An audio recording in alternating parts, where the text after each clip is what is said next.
शिवाय हर हर भोले नमः शिवाय नमः शिवाय ओम नमः शिवाय हर हर भोले नमः शिवाय।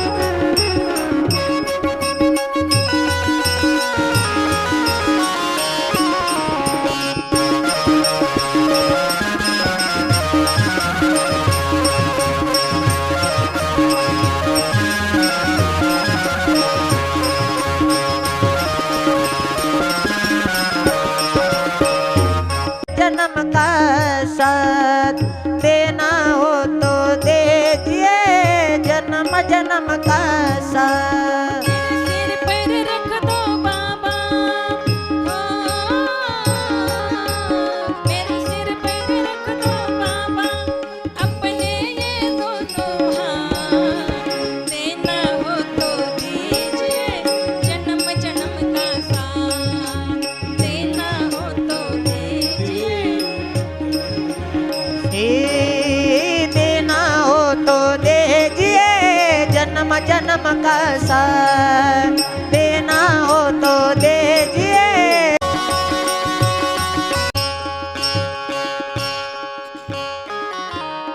ओम नमः पार्वती पते शिव हर हर महादेव।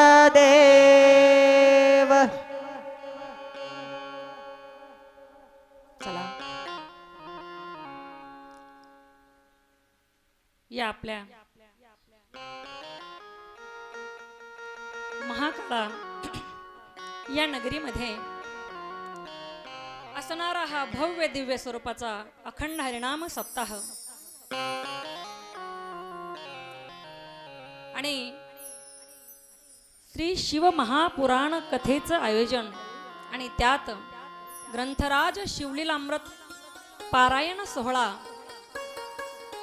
सुंदर प्रकारचा हा ज्ञानयज्ञ नामयज्ञ या महाकाळा नगरीमध्ये चालू आहे। आणि आज या अखंड हरिनाम सप्ताहातील आजचा हा आपला पंचम दिवस। आज 5व्या दिवसामध्ये आपली कथा प्रवेश करते आहे। कथेचं निमित्त असलेल्या हरिभक्तपरायण वैकुंठवासी सुभद्राबाई दिगंबरराव कवळे पाटील यांच्या तृतीय पुण्यस्मरणानिमित्त या ठिकाणी या शिवपुराण कथेचं आयोजन त्यांचे असणारे दोन्हीही चिरंजीव हरिभक्तपरायण आदरणीय संजय दादा कवळे, हरिभक्तपरायण आदरणीय उमेश नाना कवळे, त्यांचा संपूर्ण परिवार या ठिकाणी उपस्थित आहे। सर्वप्रथम या कवळे पाटील परिवारांचं जोरदार टाळ्यांच्या गजरामध्ये एकदा आपण स्वागत करायचे। त्याचबरोबर या ठिकाणी ज्यांच्यामुळे मला येण्याचा योग आला असे असणारे आमचे बंधू हरिभक्तपरायण भीमरावजी महाराज मेटाळ यांचे मी धन्यवाद व्यक्त करते। त्याचबरोबर या कथेला सुंदर अशी साथ करणारे कलाकार मंडळी हरिभक्तपरायण गौरव महाराज झुंजे सुंदर प्रकारची साथ त्या ठिकाणी सिंथवर करत आहेत। त्याचबरोबर तबल्यावर ज्यांची उत्कृष्ट अशी साथ आहे हरिभक्तपरायण बाबासाहेब महाराज टेकाळे। त्याचबरोबर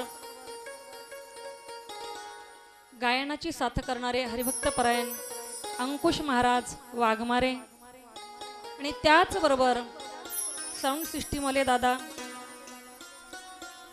त्याचबरोबर यूट्यूबवाले दादा, आमचे नाईकवाडे दादा आणि त्याचबरोबर या संपूर्ण कार्यक्रमाचे असणारे मार्गदर्शक हरिभक्तपरायण आदरणीय भानुदास महाराज खरात यांचेही मी हृदयपूर्वक आभार व्यक्त करते.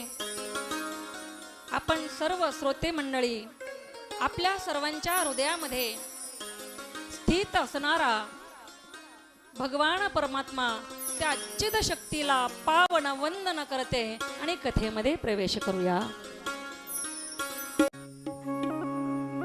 आपण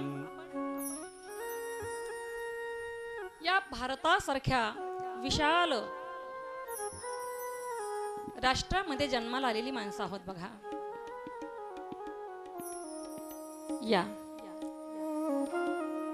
या ठिकाणी कथेला भेट देण्यासाठी आमचे बंधू असणारे हरिभक्तपरायण भागवताचार्य मुक्तिरामजी महाराज खांडे श्री क्षेत्र वृंदावन धाम या ठिकाणी हरिभक्तपरायण मुक्तिराम महाराज खांडे जोरदार टाळ्यांच्या गजरामध्ये आपण एकदा स्वागत करूया.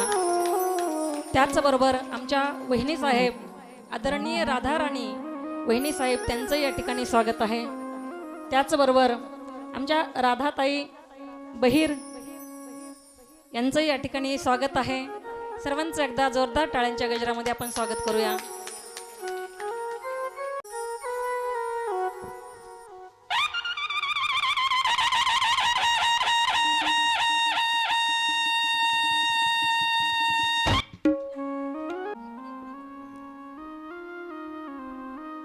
आपण भारतासारख्या विशाल देशामध्ये जन्माला आलो. संस्कृती प्रधान चारित्र्य संपन्न असणारा हा भारत देश. त्यामध्ये आणखी आपण महाराष्ट्रात जन्माला आलोय बरं का. भारत देश कसा आहे म्हटलं जातं, या भारतामध्ये असणाऱ्या वृक्षावर ज्या चिमण्या बसत होत्या ना त्या सुद्धा सोन्याच्या होत्या. जहाँ डाल डाल पर सोने की चिड़िया करती है बसेरा, ओ भारत देश है मेरा, ओ भारत देश है मेरा. जहाँ डाल डाल पर सोने की चिड़िया करती है बसेरा, वह भारत देश है मेरा. जहाँ सत्य अहिंसा और धर्म का पग पग लगता डेरा, ओ भारत देश है मेरा, ओ भारत देश है मेरा. जहाँ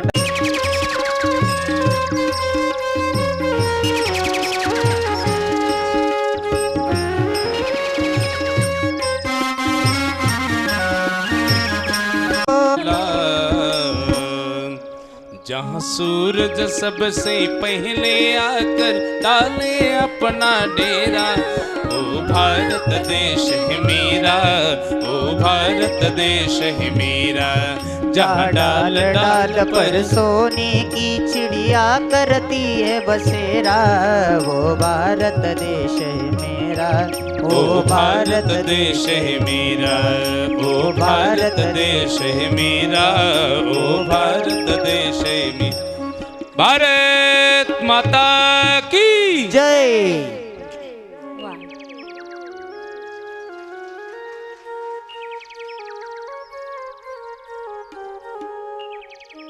भारत देश आहे बघा. आणि त्यात पुढे सांगायचं म्हटलं तर आपण महाराष्ट्रासारख्या राज्यात जन्माला आलो. कसा आहे माझा महाराष्ट्र? जय जय महाराष्ट्र देशा. हा महाराष्ट्र साधू संतांच्या पावन पुलकित पाद स्पर्शाने पुण्यवान झालेली ही भूमी आहे. आणि आपण त्या महाराष्ट्रात जन्माला आलेलो आहोत बरं का. आपण खरंच भाग्यवान आहोत. महाराष्ट्रात त्यातल्या त्यात आणखी आपण मराठवाड्यात जन्माला आलो बघा. जेवढं गर्भ श्रीमंत या वारकरी संप्रदायाला मराठवाड्यानं केलं तेवढं कुठल्याही प्रदेशानं केलेलं नाही, विभागानं केलेलं नाही. मराठवाड्यात जेवढे साधू संत झाले तेवढे कोणत्याच भागामध्ये नाहीयेत. जन्माला आलेले त्यातले काही माणसं त्यांचं सुद्धा भाग्य आहे. कारण बीड जिल्ह्याने जेवढे संत महंत महात्मे या संप्रदायाला दिले ना, तुम्ही पहा, आम्ही कुठेही कार्यक्रमाला जातो, कुठल्याही विभागामध्ये तुम्ही कार्यक्रमाला जा, त्या ठिकाणी बीडचा एखादा तरी गायक आणि एखादा तरी वादक असतो.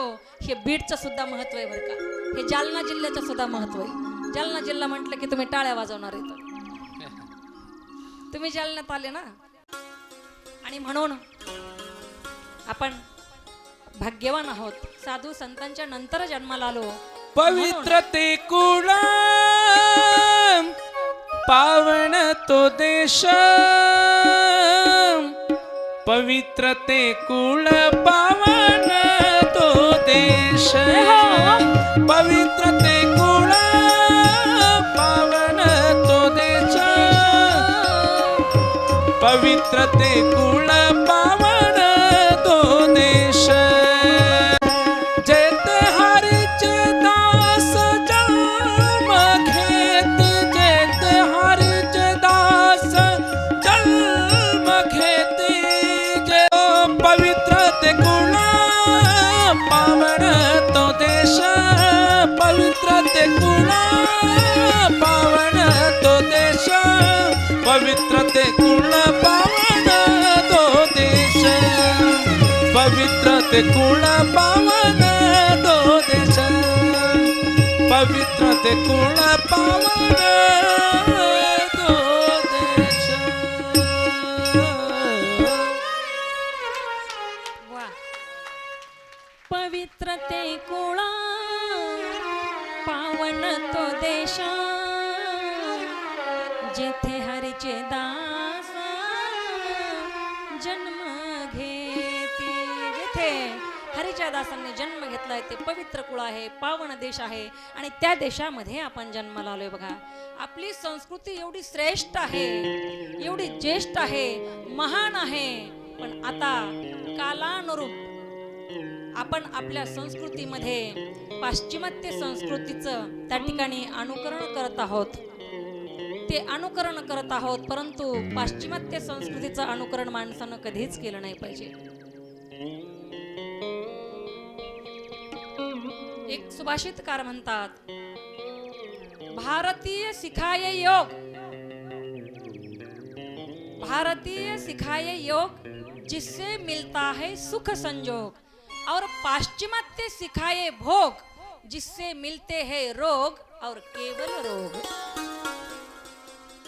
पाश्चिमात्य संस्कृतीपासून आपल्याला रोग जडू शकतात, म्हणून पाश्चिमात्य संस्कृती आपण अवलंबायची नाहीये का. आपली संस्कृती किती श्रेष्ठ आहे.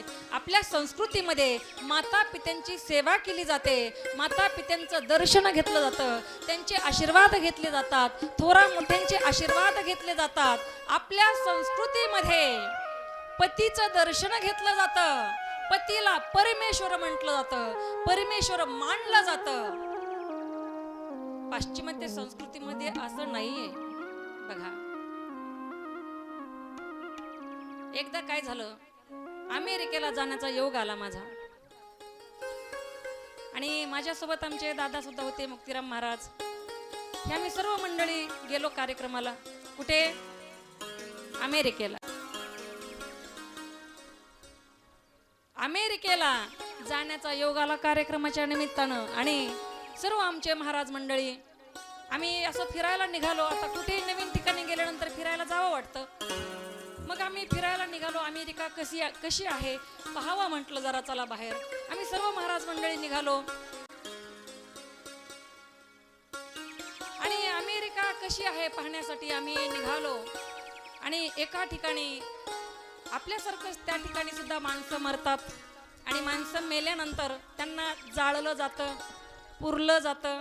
त्या ठिकाणी स्मशान आहेत, आणि चालता चालता चालता आम्हाला एक स्मशान दिसलं, आणि त्या स्मशानामध्ये एक स्त्री आपल्या पतीच्या थडग्याला वारं घालत होती. वारं. मी म्हंटल, मुक्तीराम दादा, अरे आपण उगीच म्हणत होतो अमेरिकेमध्ये संस्कृती नाहीये वगैरे, इथं तर ही स्त्री आपल्या पतीच्या थडग्याला वारं घालते. चौकशांती कळालं तिचा पती मेलेला आहे काही दिवसापूर्वीच, आणि ती त्या पतीच्या थडग्याला वारं घालत आहे. आम्हाला वाटलं आम्ही उगीच पाश्चिमात्य संस्कृतीला नाव ठेवलं, इथं पण संस्कृती आहे आम्हाला असं वाटलं. आणि जवळ गेलो, बाईला विचारलं, बाईने सांगितलं होय माझे पती आहेत आणि मी त्यांच्या थडग्याला हवा घालत आहे. आम्ही सगळ्यांनी त्या बाईचं दर्शन घेतलं.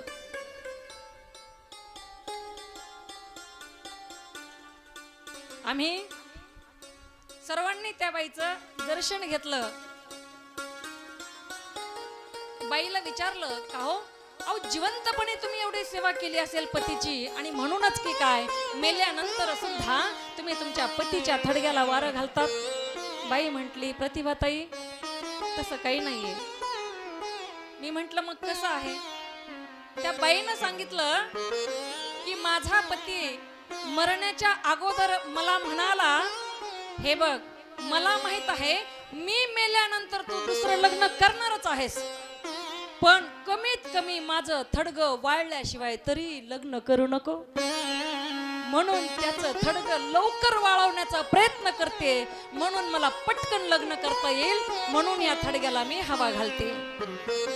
ही पाश्चिमात्य संस्कृती आहे. आपली संस्कृती भारतीय आहे. या भारत देशामध्ये जन्माला आलो, भाग्यवान आहोत आपण, नशीबवान आहोत आपण की या संस्कृती प्रधान देशामध्ये आपल्याला जन्म भेटलेला आहे. आणि मग त्या जन्माचं सार्थक आपल्याला करता आलं पाहिजे. आपण महाराष्ट्रासारख्या पावन भूमीमध्ये जन्माला आलो, ज्या ठिकाणी साधू संत महात्मे जन्माला आले, ज्या ठिकाणी छत्रपती शिवाजी महाराज जन्माला आले, आणि ज्या ठिकाणी छत्रपती संभाजी महाराज आणि महामानव जन्माला आले, महान स्त्रिया जन्माला आल्या, ज्यांनी इतिहासाला कलाटणी देण्याचा प्रयत्न आपल्या संपूर्ण जीवनामध्ये केला. आज सुवर्ण अक्षरांनी त्यांची नावं लिहून ठेवावीत. एकच राजा इथे जन्मला शिवनेरी किल्ल्यावर, एकच राजा इथे जन्मला शिवनेरी किल्ल्यावर, माझ्या देवाचं नाव गाजतय गड किल्ल्याच्या दगडावर, शिवरायाचं नाव गाजतय गड किल्ल्याच्या दगडावर, माझ्या देवाचं नाव गाजतय गड किल्ल्याच्या दगडावर. एकच राजा इथे जन्मला शिवनेरी किल्ल्यावर, एकच राजा इथे जन्मला शिवनेरी किल्ल्यावर, किल्ल्यावर. छत्रपती शिवाजी महाराज की. माझ्या देवाचे नाव गाजतय गड किल्ल्याच्या दगडावर, माझ्या राजाचे नाव गाजतय गड किल्ल्याच्या दगडावर, माझ्या राजाचे नाव गाजतय गड किल्ल्याच्या दगडावर. ओ सुंदर स्वराज निर्माण केले तलवारीच्या धारेवर, तलवारीच्या धारेवर, तलवारीच्या धारेवर. रयतेसाठी वार झेलले आपल्या निधड्या छाती, आपल्या निधड्या छातीवर, आपल्या निधड्या छातीवर. प्राणपणाने लढले मावळे भरोसा या राजावर, प्राणपणाने लढले मावळे भरोसा या राजावर, राजावर. अस्ते कदम, अस्ते कदम महाराज गणपती भूपती प्रजापती स्वर्णरत्न श्रीपती अष्टान प्रधान जागृत न्यायालंकार मंडित शस्त्रांग शस्त्र बारकत राजनीती दुरंदर प्रौढ प्रताप पुरंदर क्षत्रिय कुलावतंस सिंहासनाधीश्वर राजाधिराज श्रीमंत श्री श्री श्री छत्रपती शिवाजी महाराज की.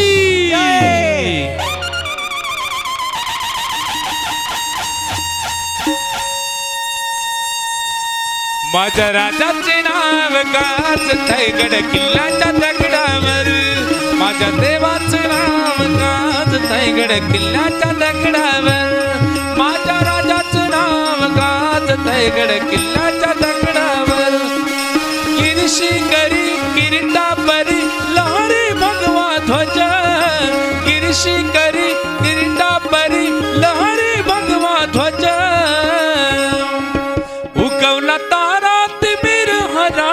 गरजा शिवाजी राजा उगवला तारा तिमिरारा गरजा शिवाजी राजा छत्रपती शिवाजी महाराज की जय.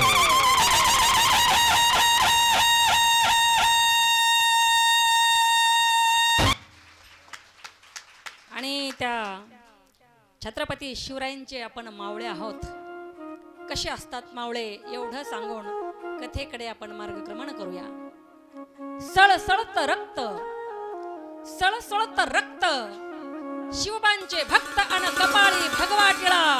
अरे आला आला वादळा न कोण अडविल या वादळा. आलाच कुणी अडवा तर वाजवू त्याचा खुळखुळा. नाद करायचा नाही आमचा नादच खुळा, आमचा नादच खुळा, आमचा नादच खुळा. सागराची गंगा कधी उलटी वाहत नाही, सागराची गंगा कधी उलटी वाहत नाही. वाघ उपाशी मेला तरी कधी गवत खात नाही. पराक्रमाचा इतिहास आमचा सांगतो या सगळा. नाद करायचा नाही आमचा नादच खुळा, आमचा नादच खुळा, आमचा नादच खुळा. अरे जिजाऊंचे संस्कार आम्हावर, जिजाऊंचे संस्कार आम्हावर नाही देणार दगा. पाठीवरती वार करणाऱ्यांनो एकदा समोर येऊन बघा. पराक्रमाचे धडे आम्ही शिकू त्या बांडगुळा. नाद करायचा नाही आमचा नादच खुळा, आमचा नादच खुळा, आमचा नादच खुळा.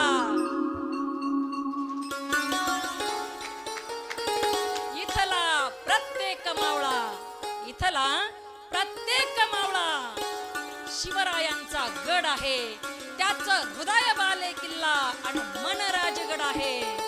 राजा शिवाजीनं किल्ला आमच्या हृदयात बांधिला. झाला जरी किती हल्ला तरी अभेद्य राहिला. धमन्यामधून वाहते आजही शिवगंगा खळखळा. नाद करायचा नाही आमचा नादच खुळा, आमचा नादच खुळा, आमचा नादच खुळा. छत्रपती शिवाजी महाराज की जय. अशा या पावन देशामध्ये महाराष्ट्रामध्ये मराठवाड्यामध्ये आपला जन्म झालेला आहे. आणि याच मानवी देहाला आलोय आपण, भाग्यवान आहोत. आणि त्याहूनही अधिक भाग्य सांगायचं म्हटलं तर आपण या कथेच्या मंडपामध्ये आलेला आहात, भाग्यवान आहात आपण. तुम्ही म्हणाल आम्ही असे तसे नाही आलो, धोंडाबाई म्हणली म्हणून आलोय, ती पार्वती अक्का म्हणली म्हणून आलोय, त्या साक्षीताई म्हणल्या म्हणून आलोय, त्या सुनीताताई म्हणल्या म्हणून आलोय. तुम्ही म्हणाल भीमराव म्हणले म्हणून आलोय, ते पांडुरंग म्हणले म्हणून आलोय. नाही, तुम्ही इथं अशा पद्धतीने आलेले नाहीत. सांगू, इरादे लाख बनते हैं, इरादे लाख बनते हैं, बन के टूट जाते हैं. इस धर्म मंडप में वही आते हैं जिन्हें मेरे भोले बाबा बुलाते हैं, जिन्हें मेरे भोले बाबा बुलाते हैं. आणि म्हणून त्या भोले बाबांच्या कथेला आपण आलेला आहात. काय होतं कथा ऐकून, तर कथा ऐकल्यानंतर माणसाचं या जीवाचं सर्व पाप नष्ट होतं आणि पाप नष्ट झाल्यानंतर पुण्य प्राप्त होतं. आणि म्हणून ही कथा ऐकायची आहे. कथा का ऐकायची, तर त्या भगवंतावर कथा ऐकल्यानंतर प्रेम जडतं. बघा, गोस्वामी तुलसीदासजी रामचरित मानसामध्ये सांगतात, जानो बिन प्रीत नाही होय. जेव्हा आपण त्याला जाणून घेतो तेव्हा त्याच्यावर आपलं प्रेम जडत असतं. आणि एकदा का आपलं प्रेम जडलं तर त्याचं नामस्मरण या मुखाने होत असतं. म्हणून कथा कीर्तन ऐकायचे आणि नामस्मरणाने मग पाप अशी जळतात. कशी? तृण अग्नी मिळे समरस झाले, तैसे नामे केले जपता हरी. आणि यासाठी भगवान परमात्मा कसा आहे हे आपल्याला जाणून घ्यावे लागेल. म्हणून मृत्यूचे देव जे आहेत, देवादिदेव महाकाल यांचं चरित्र या ठिकाणी या शिव महापुराण कथेच्या द्वारे आपण श्रवण करत आहोत. भगवान महाकाल कैलास पर्वतावर कुबेरजींच्या सानिध्यात राहू लागलेले आहेत. आणि त्यानंतर या रुद्रसंहितेमध्ये सतीखंडाला या ठिकाणी प्रारंभ होतोय. बोला नमः पार्वते पते शिव हर हर महादेव. आणि सतीखंडाला प्रारंभ झाल्यानंतर तीर्थराज प्रयाग क्षेत्रावर गंगा यमुना सरस्वती या तीनही नद्यांच्या तटावर किनाऱ्यावर, कारण कथा कुठे होत असते ऐका ना, ज्ञान भक्ती आणि वैराग्याच्या पवित्र पावन क्षेत्रामध्ये ही कथा होत असते बरं का भगवंताची. आणि अशी कथा तीर्थराज प्रयाग या ठिकाणी होते आहे. कथा सांगणारे आहेत ज्ञानाचे दिव्य भास्कर असणारे सूत श्रेष्ठ सूत मुनी, आणि श्रवण करणारे आहेत 88,000 शौनकादिक ऋषी. आणि त्या महात्म्याची स्तुती शौनकादिक ऋषी करत आहेत. त्या परम तेजस्वी सूर्याला नमस्कार करून शौनकादिक ऋषी म्हणतायत, हे ज्ञान भास्करा, आम्हाला कृपा करून ते भगवान भोले बाबा कसे आहेत ना ते सांगा. कारण प्रत्येक संहितेच्या सुरुवातीला शौनकादिक ऋषी ते भोले बाबा कसे आहेत हेच चिंतन मांडत आहेत. कारण नित्य नूतन अशा प्रकारचे असणारे भोले बाबा, जेव्हा जेव्हा आपण त्यांच्याकडे पाहतो तेव्हा तेव्हा नित्य भासणारे, नवीन भासणारे अशा प्रकारचे हे भोले बाबा आहेत. तेव्हा त्या ठिकाणी असणारे सूत मुनी त्यांना सांगत आहेत की भगवान भोले बाबा महादेव कसे आहेत. संयोगी सर्व विन्वा दूर सूर सेव्या सतांगती निर्द्वंद क्रीडती सदा निर्विकारो महाप्रभू.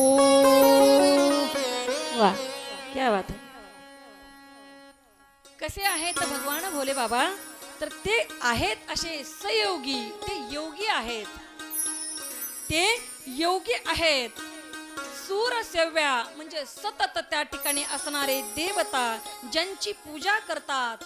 सतांगतीही संतांची संगती असणारे ते भोले बाबा. आणि ते काय करतात तर सतत क्रीडा करत आहेत, निर्द्वंद्व क्रीडा करतात. आणि भगवान शिवजी विकार रहित आहेत. म्हणून त्या ठिकाणी सांगितलं निर्विकारो महाप्रभू. कुठल्याही प्रकारचा विकार त्या ठिकाणी भगवान भोले बाबांकडे नाहीये. त्या शिवजींना नमन केलं, साष्टांग प्रणिपात केला.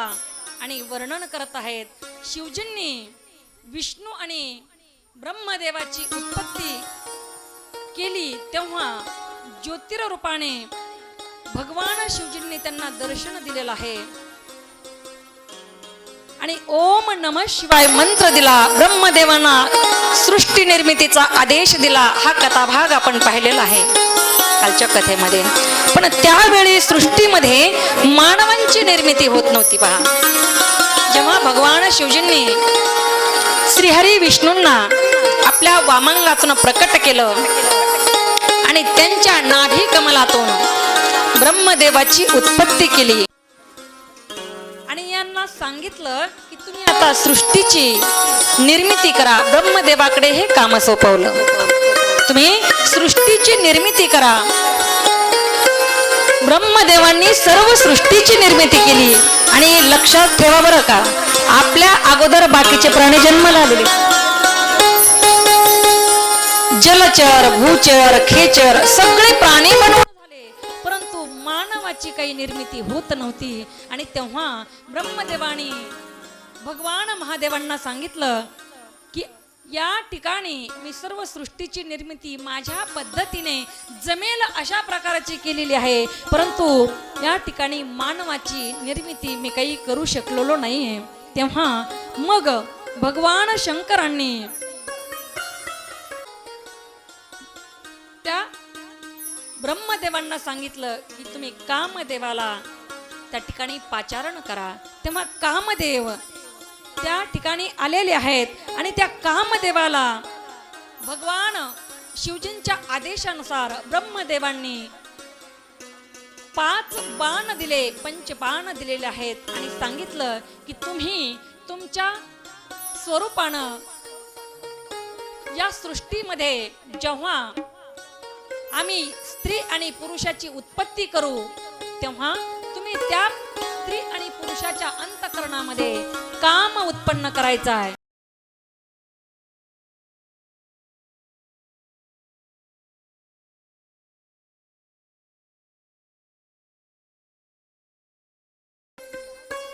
कामदेव आलेले आहेत.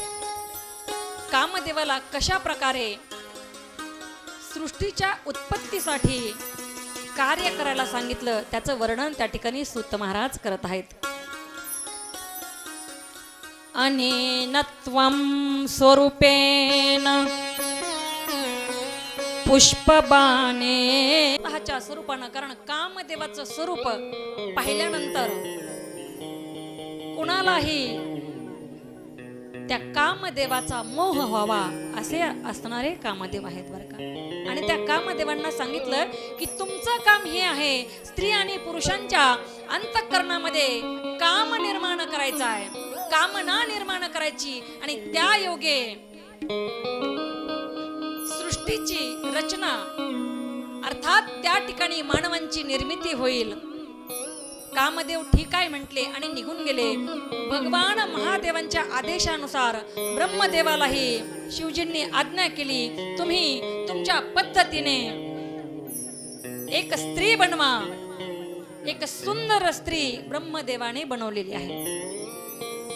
त्या ठिकाणी असणारे सप्त ऋषी ब्रह्मदेवाच्या बाजूला बसलेले आहेत. ब्रह्मदेवाने एक सुंदर दिव्य अशी स्त्री घडवली, स्त्री बनवली आणि त्या स्त्रीला नाव दिलं संध्या. असणाऱ्या त्या संध्येच्या समोर ब्रह्मदेव उभे आहेत, बाजूला सर्वजण ऋषी बसलेले आहेत. कामदेव स्वतःच्या कार्याला निघाले, परंतु म्हणतात ना की काही माणसांना कधी कधी विश्वासच नसतो बरं का. आपण सांगावं हे असं आहे बरं का, पण तो विचार करेल ते खरंच तसं आहे का आपण पाहू.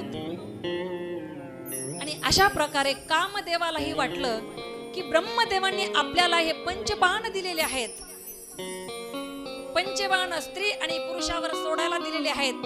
स्त्री आणि पुरुषांची निर्मिती करण्याचं कार्य ब्रह्मदेवाचं चालू आहे आणि हे बाण आपल्याला दिलेले आहेत, ते बाण त्यांच्यावर सोडायचे. पण सगळ्यात अगोदर मला कोण भेटेल आणि हा बाण मी त्याच्यावर सोडू शकेल. बराच काळ लोटला, कामदेवाला कुणीही सापडलं नाही आणि शेवटी ज्या ठिकाणी संध्येला निर्माण केलेलं होतं ब्रह्मदेवाने त्याच ठिकाणी कामदेव आले आणि त्यांनी विचार केला की हा पहिला बाण मी खरंच सोडून पाहतो. कसं असतं ना बरं का, कधी कधी आपल्याला तीच माणसं कधी कधी बुडवतात बरं का बहिणी साहेब, राधाताई.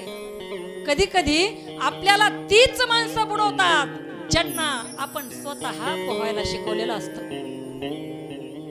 कधी कधी त्याच दिव्याने घर पेटलं जातं ज्या दिव्यावर आपण प्रेम करून तो सतत सतत तेवत ठेवत असतो ना, त्याच दिव्यानं कधी तर आपलं घर पेटलं जातं. आणि तेच हात असतात की आपण त्यांना चांगल्या गोष्टी शिकवलेल्या असतात, पण त्याच हातानं ते आपल्यासोबत वाईट करतात बरं का. घडतं समाजामध्ये. कामदेवांना पंचबाण दिले होते आणि हे स्त्री पुरुषावर सोडायला सांगितले होते, परंतु कामदेवानं प्रयत्न केला आणि पहिला बाण त्या ठिकाणी असणाऱ्या ब्रह्मदेवावर सोडला. आणि काय आश्चर्य, ब्रह्मदेवाला काम उत्पन्न झाला, अंतःकरणामध्ये वासना निर्माण झाली आणि समोर असणारी संध्या नावाच्या स्त्रीकडे ब्रह्मदेव वासनेच्या नजरेनं पाहू लागले. अंतःकरणात काम उचंबळून येत होता. आणि एवढंच नाही, त्यांच्या शेजारी असणारे सप्त ऋषी जे होते त्यांना सुद्धा काम निर्माण झाला, काम उत्पन्न झाला. आणि ते सर्वचे सर्व त्या ठिकाणी असणाऱ्या संध्येकडे वासनेच्या नजरेने कामनेनं पाहू लागले. आणि ही सर्व घटना पाहून धर्म लज्जित झाला. धर्म लज्जित झाला आणि त्या धर्मानं विचार केला, त्राहिमाम त्राहिमाम त्राहिमाम, आता मी कुणाला शरण जाऊ. आणि धर्माला आठवलं भगवान महादेवांना शरण गेलं पाहिजे. भगवान महादेवाची धर्म स्तुती करू लागलेला आहे. आणि त्या धर्मानं सांगितलं, हे नाथ, हे स्वामी, या ठिकाणी असणारा हा अधर्म घडतो आहे. एका पित्यानं मुलीकडं वाईट नजरेने पाहणं, याच्यासारखा अधर्म या जगतामध्ये दुसरा कोणताच नाही. आणि ब्रह्मदेवानं स्वतःच्या हातानं त्या संध्येला बनवलेला आहे. आणि तो तिचा पिता आहे, तरी सुद्धा त्या ठिकाणी ब्रह्मदेवाची नजर त्या संध्येकडं वाईट भावनेने पडलेली आहे. एवढंच नाही नथा, एवढंच नाही स्वामी, तर असणारे बाजूला बसलेले सप्त ऋषी सुद्धा त्या संध्येकडे काम वासनेने पाहत आहेत. काय करावं? धर्माने विनंती केली भगवान महादेवांना. भगवान महादेव तात्काळ प्रकट झाले. आणि भगवान महादेवांनी कामाला आपल्या त्रिनेत्रातून अग्नी त्या ठिकाणी उत्पन्न केलेली आहे. आणि त्या अग्नीने कामदेवाला जाळून भस्मसात केलेला आहे. कामदेवाला जाळून भस्मसात त्या ठिकाणी महादेवाने केलेलं आहे. आणि महादेव अत्यंत क्रोधित झालेले आहेत. कारण आपल्या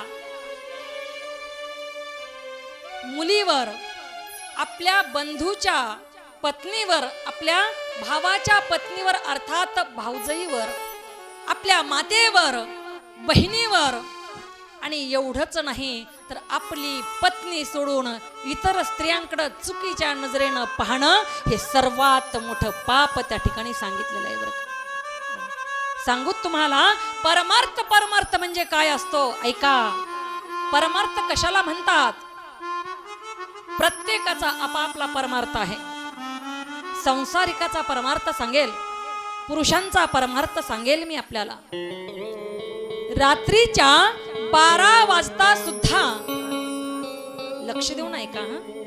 रात्रीच्या 12 वाजता सुद्धा एखादी स्त्री आपल्याला जर या डोळ्याला दिसली ना, तिला माय जर म्हणता आलं ना, तर सर्वात मोठे परमार्थिक तुम्हीच आहात. वेगळा परमार्थ करायची गरज नाही. स्त्रियांचा परमार्थ सांगेल, आपल्या पतीच्या व्यतिरिक्त, आपल्या पतीच्या व्यतिरिक्त इतर पुरुषाचं चिंतन हे मनात न येणं हा स्त्रियांचा खरा परमार्थ आहे. हा स्त्रियांचा खरा परमार्थ आहे. साधूचा परमार्थ आहे.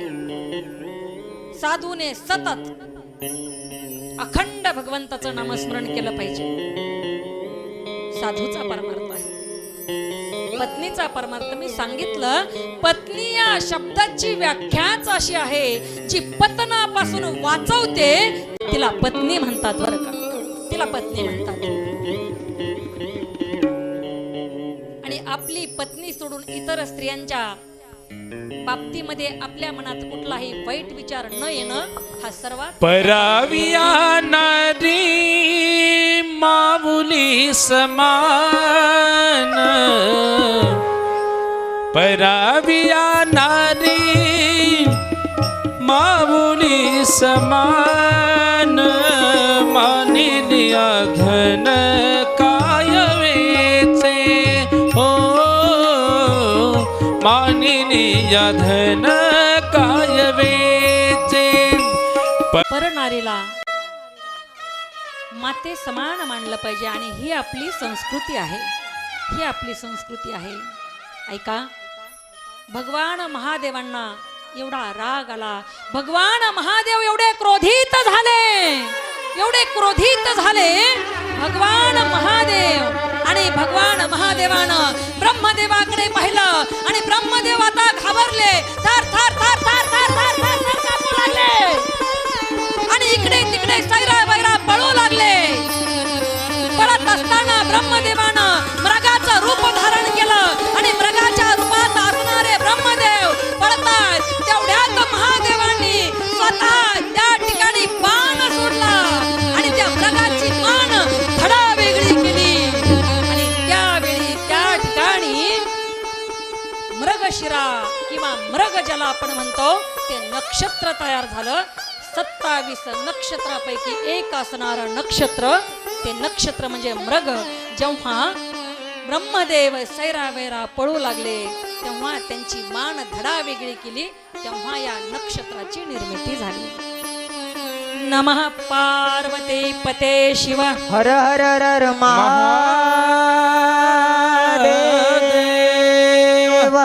पुन्हा या ठिकाणी ब्रह्मदेवांना भगवान महादेवांनी जिवंत केलं आणि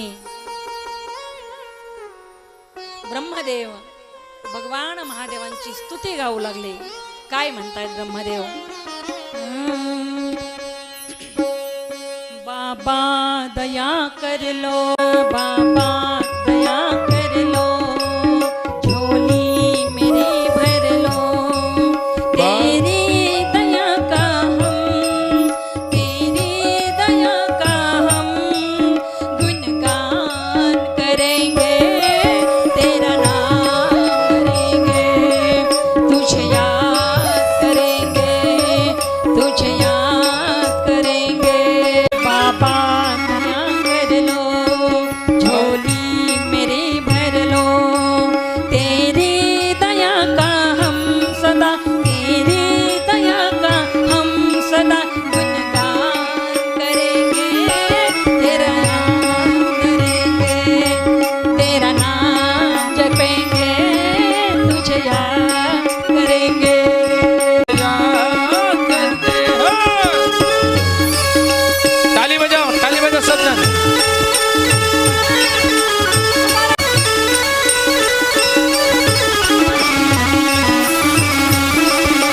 जय हो.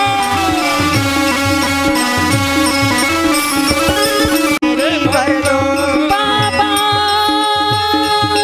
बाबा दया कर लो, बाबा दया कर लो, बाबा दया कर लो, ज्योति मुझे भर लो. कर लो बाबा दया कर लो, नमः पार्वती पते शिव हर हर महादेव. महादेव. आणि त्या ठिकाणी ब्रह्मदेवाच्या स्तुतीनंतर भगवान महादेव शांत झाले. त्यांचा क्रोध ब्रह्मदेवांनी शांत केला आणि त्यानंतर भगवान महादेव त्या ठिकाणावरून अंतर्धान पावले. शौनकादिक ऋषी सूतजींना विचारतात की पुढे त्या संध्येचं काय झालं? तुम्हाला पडला का प्रश्न? त्या संध्येचं पुढे काय झालं? संध्या अतिशय खिन्न झाली, दुःखी झाली की आपल्या पित्यानं, ज्यानं आपल्याला निर्माण केले, ज्याने आपल्याला घडवले, त्यानंच आपल्यावर कुदृष्टी टाकावी म्हणून ती संध्या अतिशय दुःखी झाली, अतिशय कष्टी झाली, खिन्न झाली आणि त्या ठिकाणी ती संध्या एकांतामध्ये बसलेली आहे. आणि तेव्हा ब्रह्मदेवानं संध्याला सांगितलं की आता तू काय कर, तप कर. हा माझा दोष नव्हता, कामदेवाच्या बाणाचा दोष होता. पहा, या पृथ्वी लोकामध्ये आपण जन्माला आलोय. जसं शरीराला अन्न लागतं, जसं शरीराची भूक भागवण्यासाठी अन्न लागतं अन्न, तसं याच शरीराची भूक भागवण्यासाठी काम विकार त्या ठिकाणी प्रत्येक जीवाला गरजेचे आहेत बरं का. आणि म्हणून आपल्या संस्कृतीमध्ये लग्न नावाचा संस्कार आहे. ज्या लग्न नावाच्या संस्कारानं माणूस वायाला जात नाही, म्हणून ही विधी आपल्याकडे फार मोठ्या या विधीला, या संस्काराला स्थान आहे बरं का. बाहेरच्या देशामध्ये माणसं रिलेशनशिप मध्ये असतात, कळतंय ना आपल्याला, बाहेरच्या देशामध्ये.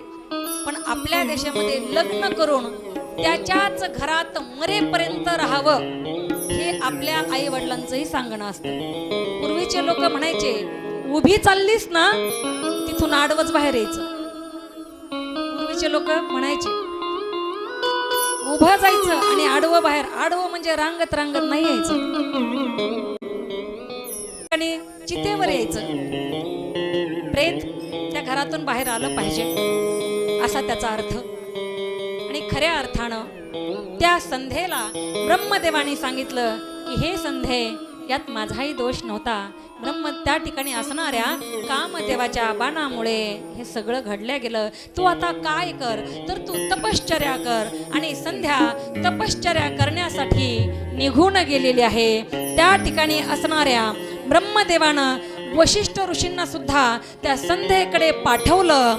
आणि ब्रह्मदेवाने सांगितल्याप्रमाणे वशिष्ठ सुद्धा संध्येला भेटायला त्या ठिकाणी गेले. आणि संध्येला वशिष्ठ ऋषी सांगतायत की तू आता काय कर, तर शिवजींची आराधना कर, भगवान महादेवांची आराधना कर.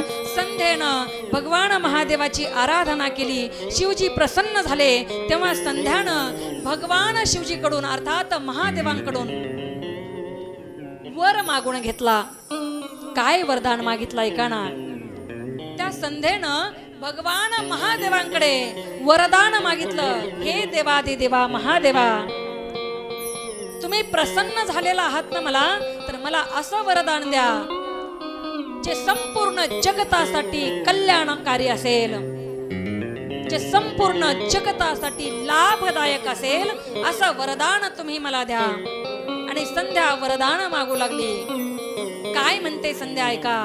देवा, ज्यावेळी कुठल्याही जीवाला जन्माला घातल्यानंतर त्या जीवामध्ये त्याला जोपर्यंत योग्य अयोग्य समजत नाही, तोपर्यंत त्या जीवामध्ये काम उत्पन्न झाला नाही पाहिजे, हे वरदान तुम्ही मला द्या.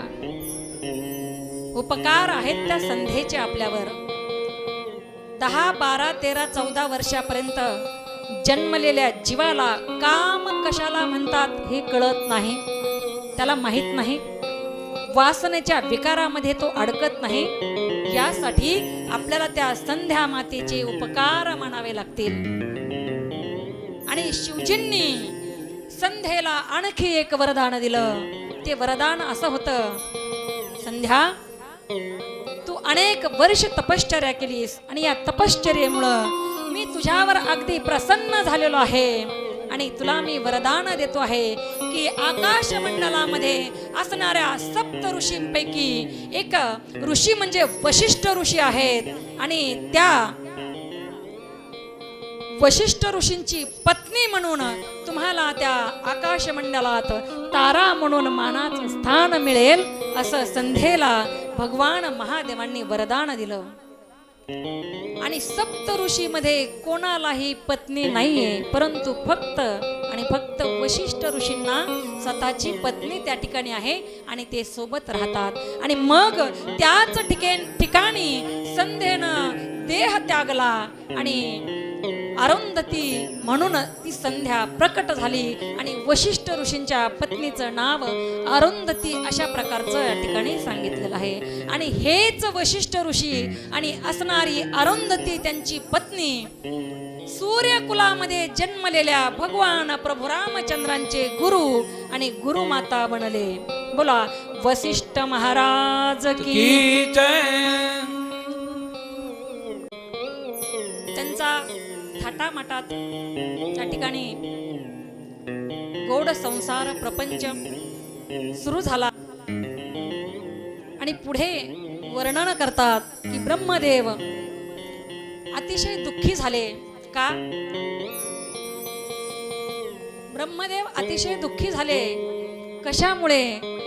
तर आपली काहीही चूक नसताना देवाच्या बाणांचा परिणाम, पण शिवजींनी आपल्याला एवढी मोठी शिक्षा दिली. ब्रह्माजी त्या ठिकाणी दुःखी झाले आणि त्यांनी विचार केला की आता आपण सुद्धा भगवान महादेवाचा या गोष्टीसाठी बदला घेतला पाहिजे. तुम्हाला काय वाटतं? बदल्याची भावना, द्वेषाची भावना, तिरस्काराची भावना फक्त जीवामध्ये आहे?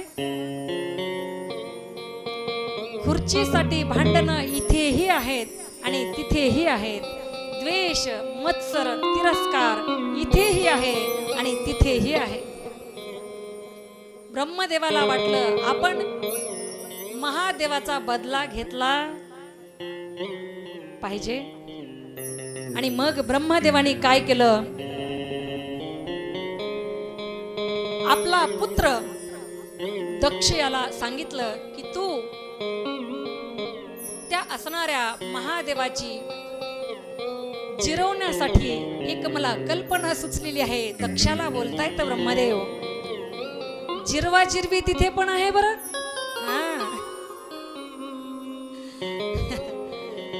काही काही माणसं म्हणतात त्याची होय, त्याची चांगली जिरविते मी आता, त्याची चांगली जिरवतो मी आता. पण मला असं वाटतं याची त्याची जिरवण्यापेक्षा जमिनीमध्ये पाणी जिरवा, पाणी अडवा. आपल्या सगळ्यांना भरपूर अन्न खायला भेटल्याशिवाय राहणार नाही.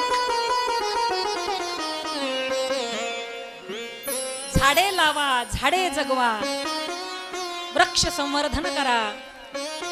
राहू द्या जास्त झाडं लावायचे, पण कमीत कमी आपण मेल्यानंतर आपल्या चितेला लागतील एवढे लाकडं निर्माण करून देणारा एक तरी वृक्ष तुम्ही त्या ठिकाणी लावा. एक तरी वृक्ष. आपल्या चितेला विकत आणायची जी लाकडं आहेत त्याचा खर्च तरी वाचेल कमीत कमी. प्रत्येकानं एक तरी झाड लावलं पाहिजे बरं का. बरं नुसतं लावलं नाही पाहिजे, ते जगवलं पाहिजे. काही काही राजकारणी लोक झाडे लावतात बरं का, झाडे लावतात. सांगू पुढे, झाडे दरवर्षी लावतात. पण मला असं वाटतं झाडे बदलतात, रोपटे बदलतात, पण खड्डे तेच असतात. खड्डे तेच असतात. म्हणून प्रत्येकानं एक तरी झाड लावलं पाहिजे बरं का. ब्रह्मदेवाने आपल्या पुत्राला दक्षाला सांगितले की तुम्ही आता काय करा, अशी तपश्चर्या करा आणि तपश्चर्या करून त्या मायेलाच अर्थात त्या भगवतीलाच तुम्ही पुत्री रूपाने मागा. तुमच्या घरी पुत्री रूपाने जन्म घ्यायला त्या भगवतीकडून असंच तुम्ही वरदान मिळवा. कोण कुणाला सांगतोय? ब्रह्मदेव असणारे दक्षाला सांगते. दक्ष हा ब्रह्मदेवाचा पुत्र आहे आणि दक्षाने भगवतीची उपासना केली. भगवती मातेला प्रसन्न केलं, अगदी खडतर तपश्चर्या केली आणि भगवती त्या ठिकाणी प्रसन्न झाली आणि त्या दक्षाला वरदान त्या ठिकाणी त्या भगवतीने दिलेलं आहे. ठीक आहे, मी तुमच्या घरी पुत्री रूपाने जन्म घेईल. आणि त्या ठिकाणी असणाऱ्या दक्षाच्या घरी भगवती त्या ठिकाणी सतीपान प्रकट झाली. बोला सती माता की जय, सती माता की जय. सतीने जन्म घेतला आणि हळूहळू सती मोठी होऊ लागली. तेव्हा सतीने एक व्रत केलेलं आहे त्या ठिकाणी आणि त्या व्रताचं नाव आहे नंदा. नंदा नावाचं व्रत देवी सतीने केलेलं आहे. सतत शिवार्चनामध्ये व्यस्त असणारी सती, भगवंताच्या भक्तीमध्ये लीन असणारी सती अंतःकरणापासून हे व्रत करू लागली. आणि पाहता पाहता हे व्रत एवढं खडतर बनलं, एवढं दिव्य तप त्या ठिकाणी त्या देवी सतीने केलं. आणि देवी सतीला असणारे महादेव पती रूपामध्ये प्राप्त झालेले आहेत. जेव्हा सतीचा विवाह शिवजी बरोबर झाला तेव्हा सर्व देव आले, ब्रह्मदेव आले आणि विष्णू भगवान आले, सर्व देव त्या ठिकाणी आले आणि ब्रह्मदेवाला वाटलं की आता महादेवाचा अपमान मी करेल. पण त्या ठिकाणी सतीकडे पाहून ब्रह्मदेवाची नजर पुन्हा वाईट झालेली आहे आणि बऱ्याच वेळामध्ये, बऱ्याच पुराणामध्ये ब्रह्मदेवाची नजर, ब्रह्मदेवाच्या मनात काम, वासना, विकार उत्पन्न झालेले सांगितलेले आहेत बरं का. आणि परिणाम या ब्रह्मदेवाचं एकाही ठिकाणी कुठेही मंदिर नाही आणि ब्रह्मदेवाची पूजा कोणताही जीव करत नाही. ज्येष्ठ श्रेष्ठ व्यक्ती जेव्हा पापाचरण करू लागतात, जेव्हा पापाचरणाकडे वळली जातात तेव्हा ते पात्र राहत नाहीत, कुणीही त्यांना पुजावं या पात्रतेचे ते राहत नाहीत. आणि म्हणून ब्रह्मदेवाचं या सृष्टीवर कुठेही मंदिर नाहीये. फक्त एकमेव ब्रह्मदेवाचं मंदिर आहे राजस्थान मधील पुष्कर या ठिकाणी आहे. बाकी कुठेही ब्रह्मदेवाचं मंदिर पाहायला भेटत नाही. ब्रह्मदेवाचं पूजन कुणीही केलेलं पाहायला भेटत नाहीये. आणि ब्रह्मदेवानं महादेवांचा अपमान करायचा होता बरं का, परंतु झालं उलटच. पुन्हा एकदा ब्रह्मदेव त्या ठिकाणी अपमानित झाले, लज्जित झालेले आहेत ब्रह्मदेव. म्हणून कधीही दुसऱ्याला खड्डं खोदून ठेवायचं नाही. दुसऱ्याला खड्डं खोदलं की त्याच्यामध्ये आपल्यालाच पडावं.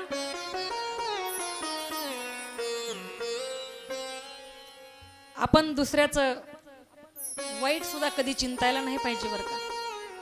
जो दुसऱ्याचं वाईट चिंतितो ना त्याच्या जीवनामध्ये वाईट घडतच, याच्यामध्ये कसलीच शंका नाही बरं का. म्हणून दुसऱ्याचं वाईट चिंतायचं नाही. आणि आणखी एक गोष्ट, आपण कसे आहोत हे फक्त आपल्याला स्वतःलाच माहित असते बरं का. बघा, लोक म्हणतात, लोक नाव ठेवतात. आपण लहानपणी एक गोष्ट ऐकलेली आहे.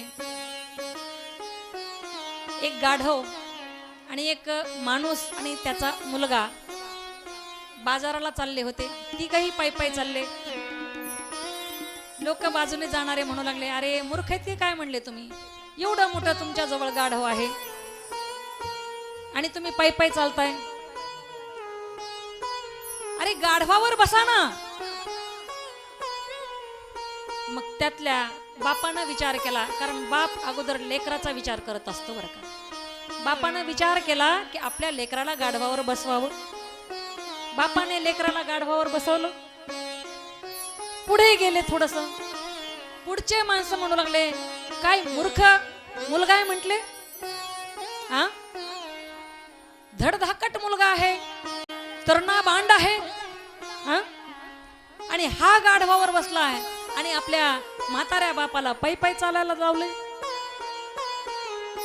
लोकांनी नाव ठेवलं. मुलाने विचार केला. मुलगा खाली उतरला. बाप गाढवावर बसला. जरा पुढे गेले. लोक पुन्हा म्हणू लागले, काय मूर्ख बाप आहे म्हणले, आपल्या मुलाला खाली चालायला लावलंय आणि हा बाप त्या गाढवावर बसलाय. दोघेही खाली उतरले. आता काय करायचं म्हटले, चला म्हणे बाबा आपण दोघंही गाढवावर बसू. दोघंही गाढवावर बसले. जरा पुढे गेले. लोक म्हणू लागले, काय मूर्ख माणसं आहेत, गाढवाचा जीव केवढा, आणि हे दोघं त्या गाढवावर बसले. लोक कसंच वागू देत नाहीत. म्हणून एक गोष्ट सांगू का, इंसान खुद की नजरों में सही होना चाहिए. इंसान खुद की नजरों में सही होना चाहिए. दुनिया तो भगवान से भी रूठी हुई है. माणसानं स्वतःच्या नजरेत चांगला असावं. लोक आपल्याला किती नाव ठेवतात याचा विचार माणसानं करायचा नाही. मी माझ्या नजरेत योग्य आहे ना, मी चुकीची नाही आहे ना, मी चुकीचा नाहीये ना, मग लोक काय बोलतील ते बोलत, मला त्याच्याशी घेणं देणं नाहीये. आणि लोक बोलतातच, चांगल्यालाही नावे ठेवतात, वाईटालाही नावे ठेवतात. लोकांचं कामच आहे नाव ठेवणं. आणि लोक काय म्हणतील, लोक काय म्हणतील, लोक काय म्हणतील, हाही विचार जर आपणच करत राहिलो तर मग लोक काय करतील. सांगू तुम्हाला त्याच्या पुढे जाऊन, आज आपल्या समाजातला सर्वात मोठा रोग कोणता आहे ऐका ना. सबसे बडा रोग क्या कहेंगे लोग. लोक काय म्हणतील, लोक काय म्हणतील, काही घेणं देणं नसतं कोणाला. लोक काय म्हणत नाहीत काही नाहीत बरं का. लोक एक शब्द नक्की म्हणतात, आपण मेल्यानंतर आपल्या प्रेत यात्रेमध्ये सामील होताना म्हणतात ते राम नाम सत्य है, राम नाम सत्य है. 13व्याच्या दिवशी भेटणारे गुलाब जामुन मस्त है. बस लोकांना काही घेणं देणं नाही.